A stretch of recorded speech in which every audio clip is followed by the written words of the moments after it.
ఒకప్పుడు ఒక రాజ్యంలో ధర్మయ్య అనే వృద్ధుడు ఉండేవాడు. అతను చాలా మంచివాడు. ఎవరికైనా ఆకలేస్తే భోజనం పెట్టేవాడు. బాధలో ఉంటే ఓదార్చేవాడు. కాని ఆశ్చర్యమేంటంటే అతని జీవితం మాత్రం కష్టాలతో నిండిపోయి ఉండేది. అదే గ్రామంలో భైరవం అనే ధనవంతుడు ఉండేవాడు. అతను స్వార్థపరుడు, దురాశపరుడు. ఇతరులను మోసం చేసి డబ్బు సంపాదించేవాడు.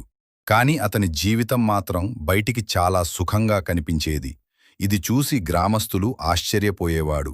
మంచి చేసే ధర్మయ్య కష్టపడుతున్నాడు, చెడు చేసే భైరవం సుఖంగా ఉన్నాడు. ఇదేంటి న్యాయం అని అనుకునేవారు. ఒకరోజు గ్రామానికి ఓ మహాత్ముడు వచ్చాడు. గ్రామస్తులు వెళ్లి ఇదే ప్రశ్న అడిగారు. మహాత్ముడు చిరునవ్వు నవ్వి వాళ్లను ఒక మామిడి తోటకు తీసుకెళ్లాడు. అక్కడ 2 చెట్లు చూపించాడు. ఒక చెట్టు వెంటనే తీయని పండ్లు ఇచ్చింది. ఇంకొక చెట్టు ఇంకా చిన్నదిగా ఉంది. మహాత్ముడన్నాడు, ప్రతి విత్తనం ఒకే రోజున ఫలితమివ్వదు.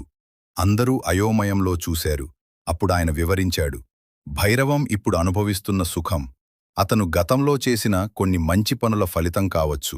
కాని ఇప్పుడు చేస్తున్న చెడు పనుల ఫలితం తర్వాత తప్పకుండా వస్తుంది. అలాగే ధర్మయ్య ఇప్పుడు ఎదుర్కొంటున్న కష్టాలు గత కర్మల ఫలితం కావచ్చు.